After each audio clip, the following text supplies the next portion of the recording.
Llévame a donde vas.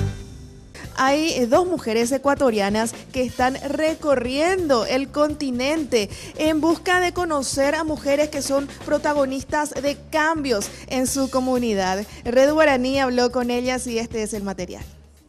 En bicicletas y con mucho entusiasmo y curiosidad, así Daniela Borja y Sofía de la Torre decidieron emprender este viaje de más de 6.000 kilómetros, donde ya pasaron por 5 países entrevistando a más de 30 mujeres en cada uno de ellos.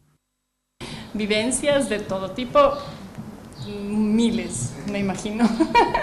Cada día es muy diferente. Nos despertamos en un lugar, almorzamos en otro, dormimos en otro, entonces cientos de personas diferentes en cada momento. De momento en Paraguay ya conocieron a 3 mujeres transformadoras de las cuales han aprendido mucho. Comentan que lo que más le encantó del país es la gastronomía. Nos han invitado a comer en todos lados, pides una sandía y te regalan una sandía y un melón, o sea, realmente ha sido fantástico. ¿Ya probaron alguna comida típica del país? Sí, hemos probado de todo también. Sí, sopa paraguaya, boriborí, chipa, vellú. El viaje de las mujeres culminará en Brasil, si bien buscan que con esta iniciativa otras mujeres se prendan al viaje investigativo. Llévame a donde vas.